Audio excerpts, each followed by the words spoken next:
gonna help you, so you stuck all alone? Man, I feel I am a king, and my music is my soul. And I do not plan on stopping till I'm sitting on the throne. Catch me every day rehearsing, because practice makes you perfect. And I know that it is worth it. I do music for a purpose. The haters be my motivators. In this game, you gotta get it, cause it won't get catered. Shit, I'm fly till I die, call me aviator. And I know my destination like a navigator. See you later, I'm heading off to something greater. Destiny. Will I succeed or will I fail? What am I meant to be? Man, they all on my dick, waiting for me to slip. I go to see my PO and she waiting for me to piss. I tell her like this, bitch, you won't find shit, cause I just did 3 and now they trying to stick me.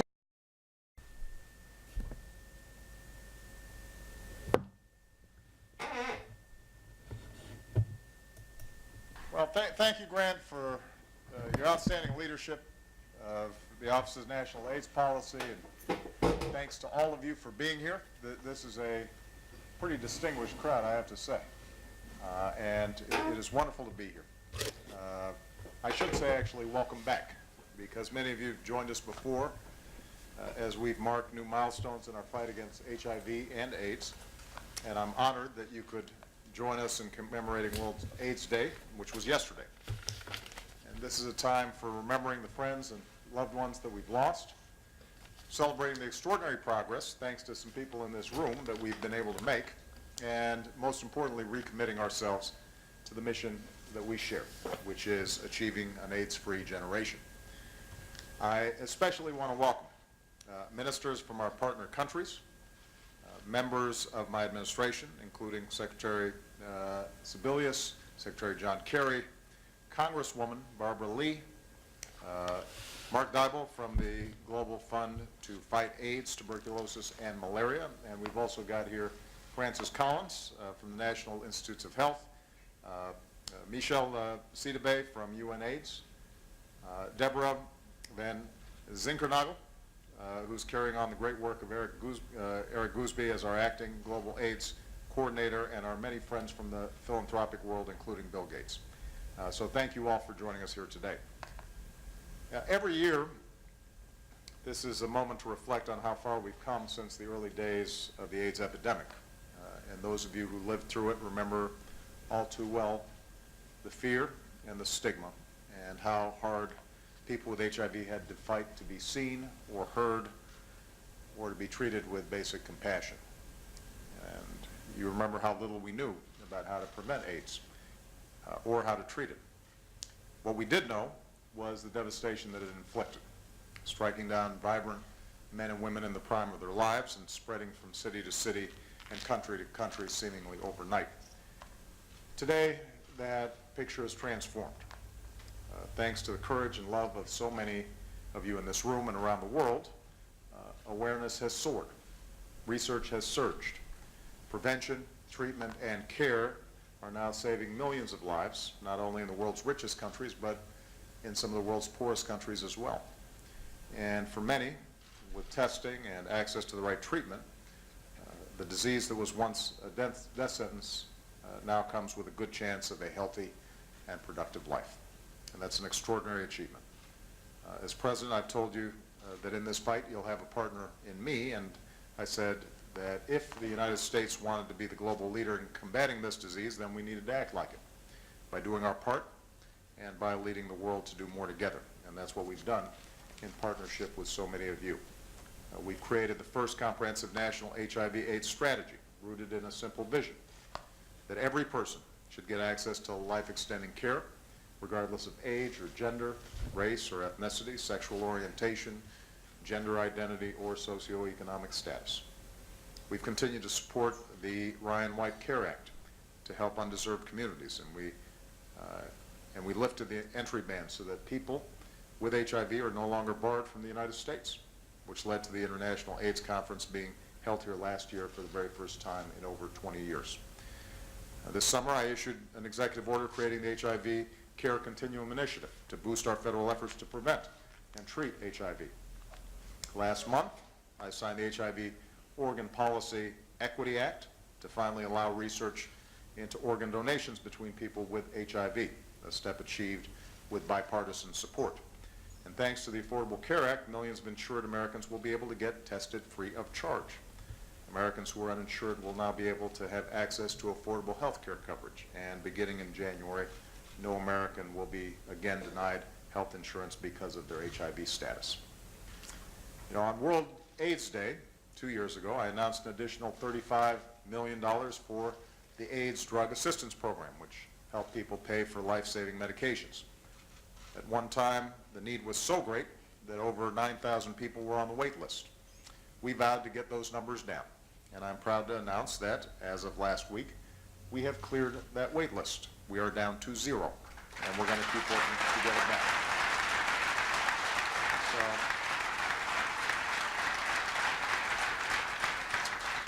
So we're making progress, but we're all here today because we know how much work remains to be done. Here in the United States, we need to keep focusing on investments to communities that are still being hit hardest, including gay and bisexual men, African Americans, and Latinos. We need to keep up the fight in our cities, including Washington, D.C., which in recent years has reduced diagnosed infections by nearly half. And we're going to keep pursuing scientific breakthrough.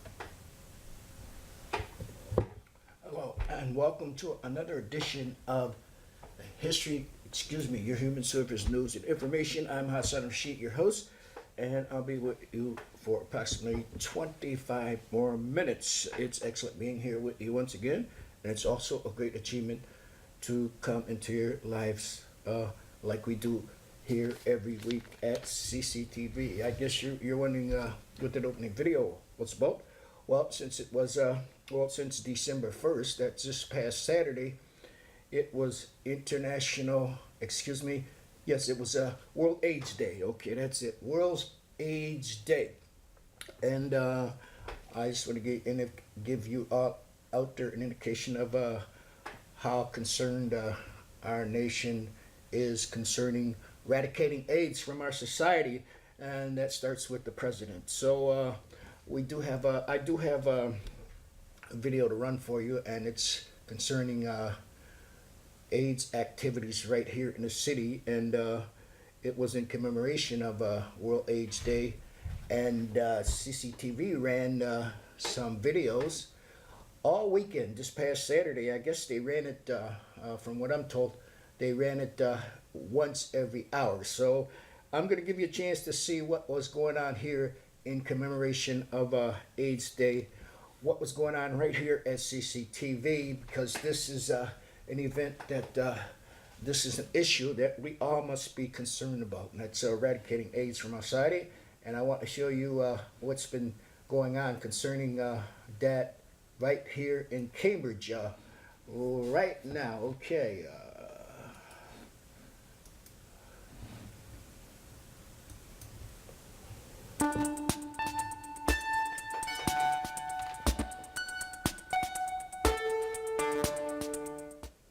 Hi, my name is Rochelle, and I am HIV positive.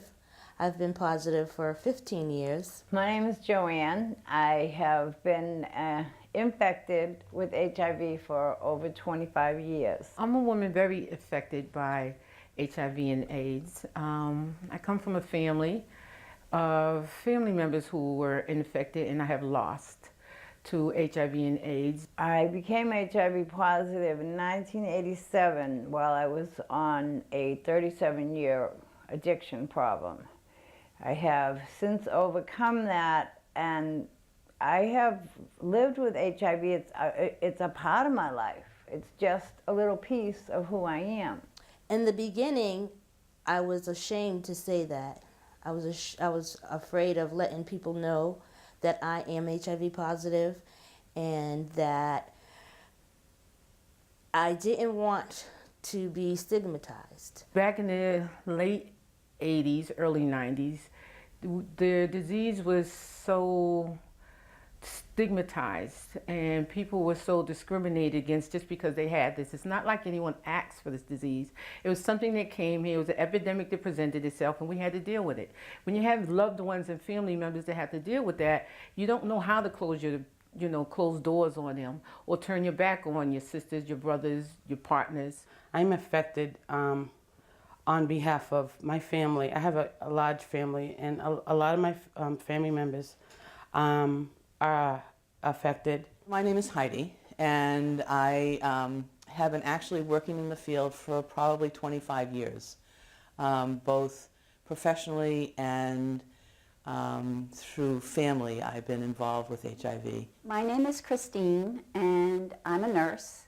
I'm from New York City, and in the 1970s, I was living in Greenwich Village, actually in artist housing, and people called our building a death building because so many people were dying. And I was working at St. Vincent's Hospital, and their beds were filled with men, and nobody knew what they had. Because of a family member who was a gay man who died from AIDS, I was mostly focused around my work with men.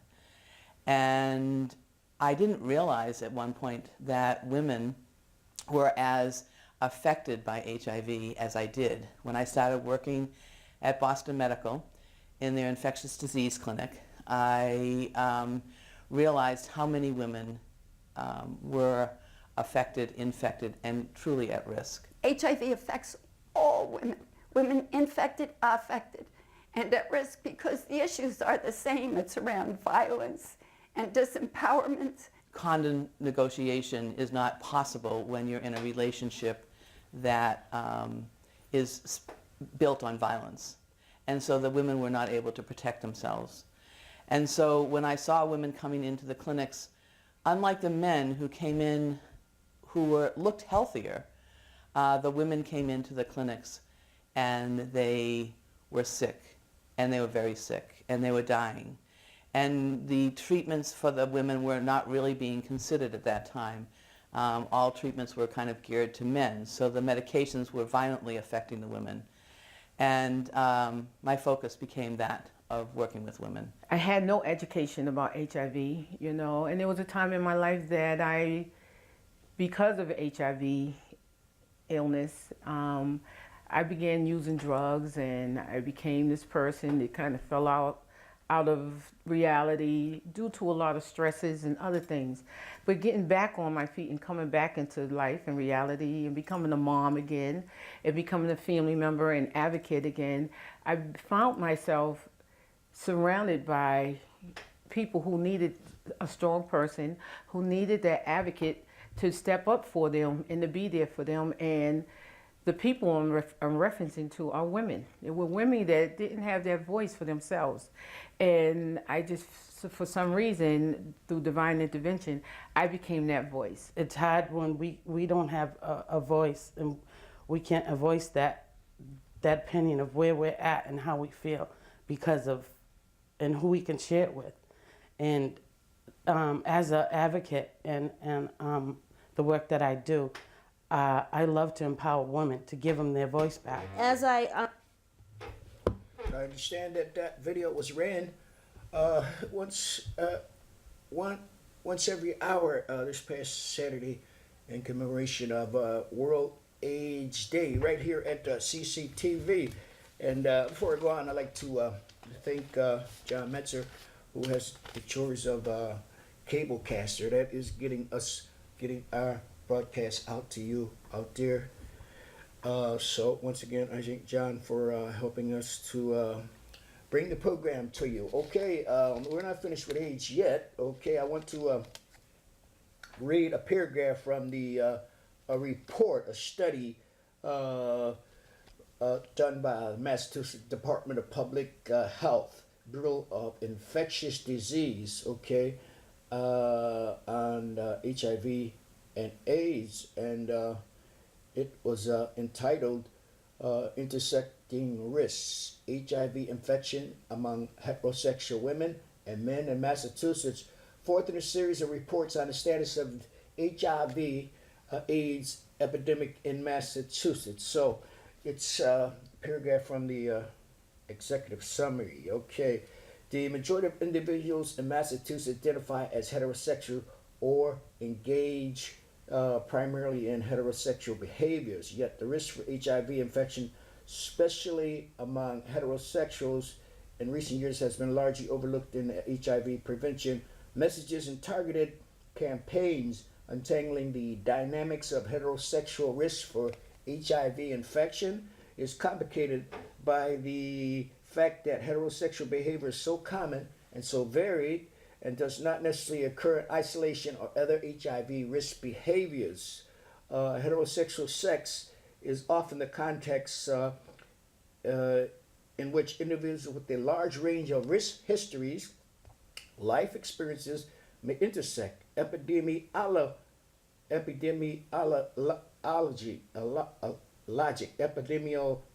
data, okay, that's it, on new HIV diagnoses are categorized by discrete, mutual, exclusive exposure modes. For example, males who have sex with males, that's acronym for that is MSM, males who have sex with males. Injection drugs use, it's IDU, and heterosexual sex, HET. Exposures are also organized into a hierarchy determined by the Centers of Disease Control and Prevention, CDC, that assigns a level of risk for HIV acquisition associated with each exposure. In this system, heterosexual exposures are ranked at a lower risk level than either MSN or IDU, so that heterosexual sex is not explicitly identified as an HIV risk factor in state and national analysis of if either of the other two exposures is reported. Its rigid structure implies that risk experience is equal within each exposure mode category, and that individuals do not engage in more than one type of risk behavior across exposure modes. Further, individuals are only included in the heterosexual exposure mode category if they report that a sex partner is either HIV positive or at high risk for HIV infections. And heterosexual exposure is reported in the absence of partner risk information. Then these cases are reported in alternative category of assumed heterosexuals, which further dilutes the social contributions of heterosexual exposure to the state HIV and AIDS epidemic. Okay, I got a little to read from the introduction of that report and study. Okay, I'm going to read a paragraph for you. HIV AIDS has been categorized in many frames over the past 30 years as a human rights issue, a political issue, and a public health crisis. But at its most fundamental level, HIV is sexually transmitted infections. STI is particularly in the case today, as other HIV exposure modes such as blood transfusion, prenatal HIV transmission, and injection drug use are less common. And new cases of HIV infections are increasingly driven by sexual risk for both females and males. As a sexual majority, individuals at risk through heterosexual sex are not considered to be disproportionately impacted by HIV/AIDS, particularly compared to populations such as males who have sex with males, MSM, or injection drug users, IDU. Okay, so you get some type of indication on how the seriousness of HIV and AIDS, the HIV and AIDS crisis. So today we won't be able to go any further into this issue, but I promise you that in future episodes of this program, we will share with you more information on HIV and AIDS infections. Okay, I'm Hassan Rashid. This is your Human Service News and Information, and because of World AIDS Day, I had to share that information, the video, etc., with you about World AIDS Day. We're gonna try to get back to that the video that CCTV ran on World AIDS Day. So just hold on, stay tuned, okay? Moving right along to the federal government. Federal employment benefits set to expire, affecting job workers and families. The Emergency Unemployment Compensation EUC program will be expiring on December 29th.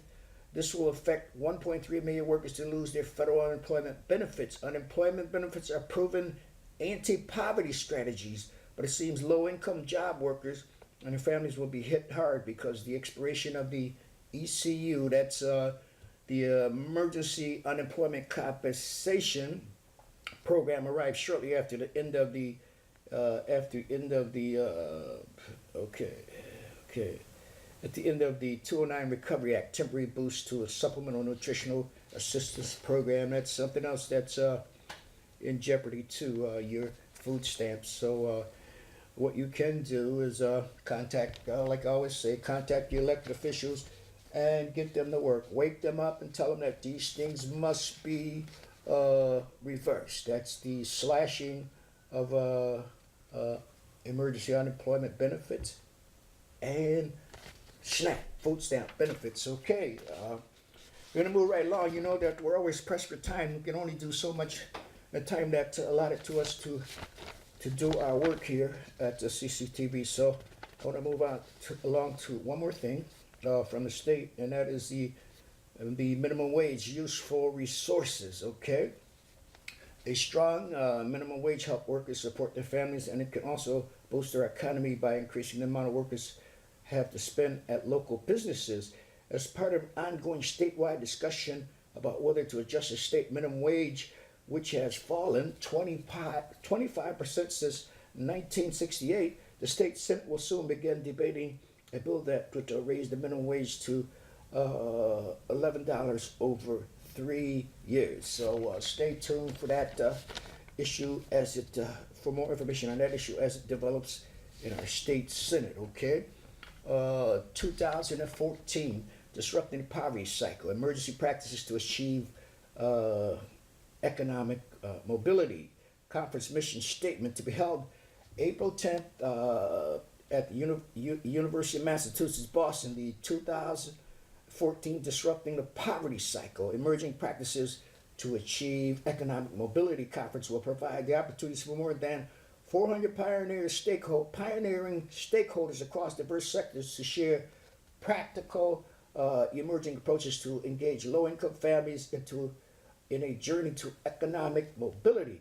Expert in program delivery, applied research, public policy, philanthropy, and program participation invited to this gathering with the purpose of generating cross-sector dialogue among those with a vested interest in seeing low-income families succeed. So stay tuned for more information. That's April 10, 2014, the Disrupting the Poverty Cycle, big conference that's on its way to the University, UMass Boston. So stay tuned for more of that. Okay, tonight at the City Hall Annex, 344 Broadway, second floor, Cambridge. That's tonight, 7 to 8:30 p.m.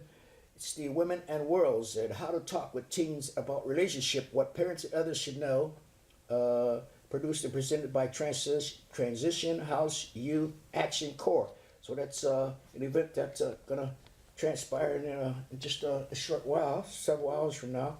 That's at City Hall Annex, 344 Broadway, second floor, Cambridge. And the title of that event again is How to Talk with Teens About Relationships. And it's the Cambridge Commission on the Status of Women. That's who's presenting this. For more information, contact the Cambridge Women's Commission at 617-349-4697. Once again, that's the Cambridge Women's Commission, 617-349-4697. Okay, and another thing is happening tonight right here at CCTV. It's open house. So we're at 438 Massachusetts Avenue, Central Square, 617-661-6900. Join, learn, create. It all starts here. Host a TV show, make a movie, take multimedia classes, and other assortment of other media opportunities right here. So you come in and learn about that. That's tonight at 6:30 p.m. right here at the 438 Massachusetts CCTV. Okay, we have Winter Cambridge Farmers Market that's coming up 10 a.m. to 2 p.m. January 5th to April 7th, 27th. So stay tuned for more of that. Free English classes for adults and Cambridge residents and Cambridge employees. That's the Cambridge Community Learning Center.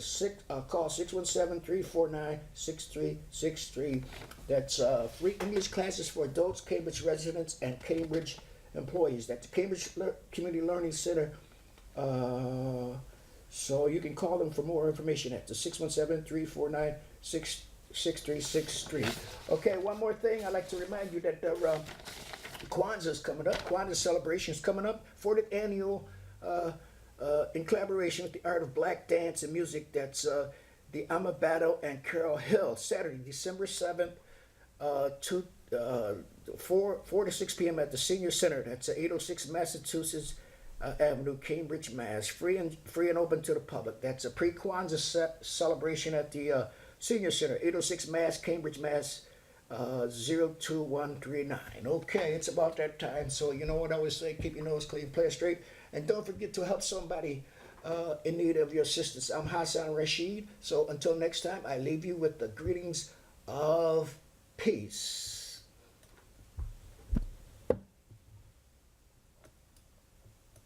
As I started processing this HIV, I always felt less than and not good enough. But by joining other women, they helped me to learn that I am not less than and I am good enough, and HIV is not who I am, it's what I have. And it is okay to say something about it, and we're gonna get bad feedback or good feedback. That goes with anything we have. And you know, we just have to live life for us and ourselves. The epidemic has simmered down, but it hasn't gone anywhere. The stigma is still here, but we women have gotten stronger. The disease is now more controlled, and we can now cooperate and communicate a lot better around this illness. Although I've had it for 15 years, I still go through my struggle of I'm not good enough, or I go through a depression stage, and it's good to have people, always have someone around you to help you get through it, because it doesn't matter how deep